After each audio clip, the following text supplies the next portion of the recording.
In this video, we will cover how to power your dashcam using the hardwire cable, so you can ensure that your vehicle is always protected even when you are away. Please note that we strongly recommend professional installation of the hardwiring cable. Vueroid and affiliates are not liable for any product or vehicle damage or personal injuries sustained by you or others during this installation. These are the tools needed for your installation: pliers or a fuse puller, Vueroid hardwire cable, 2 add-a-fuse taps and extra fuses. You will also need a wire crimper. Check your vehicle's manual or fuse box for which fuse size you will need, as it varies by your vehicle year, make, and model. You can find these at your local automotive shop or online. Some nice-to-haves are a panel popper tool and angled pliers.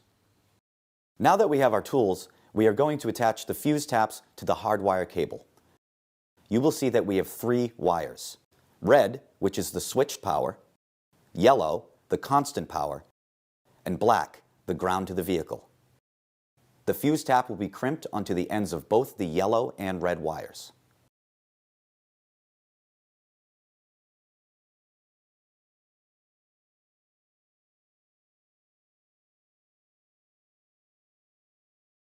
Next, locate your vehicle's fuse box. If necessary, refer to your vehicle's manual to find it.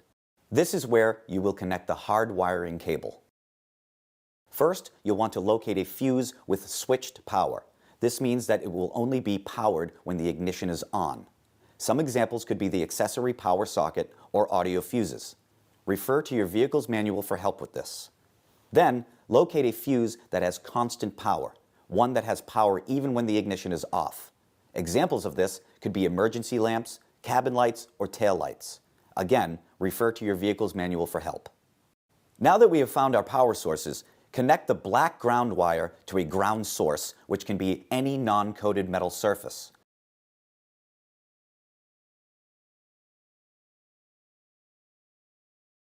Next, we will insert the red switched power wire to the fuse slot we found earlier.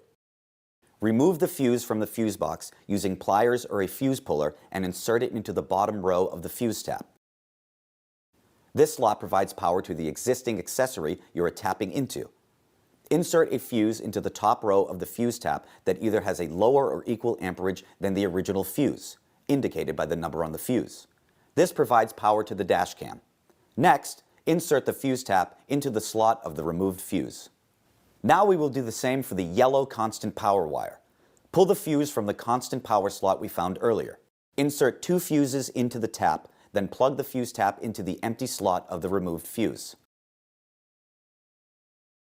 I would highly recommend that before you install it permanently, turn the dashcam on and make sure all is working. Nothing worse than getting everything into place and having a bad connection somewhere. Once you install the power cable, go ahead and position the dashcam on the windshield. Position it as close to the center as possible and as high as possible without it being in your way.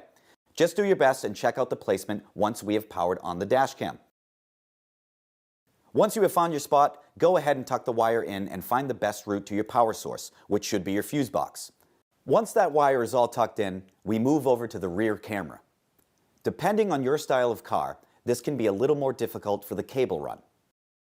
First, plug in the rear camera cable to the main camera and start tucking the wire in the headliner, to the side pillar, and along the floor.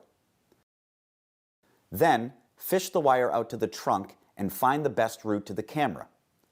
The final mounting location and cable tuck will be different for every vehicle, but this general guide should get you good results. Once the cable is run, find the middle of your windshield and mount the rear camera. After this, all you have to do is plug in the camera and connect it to your phone to double-check your placements. Your Vueroid Dashcam is now hardwired.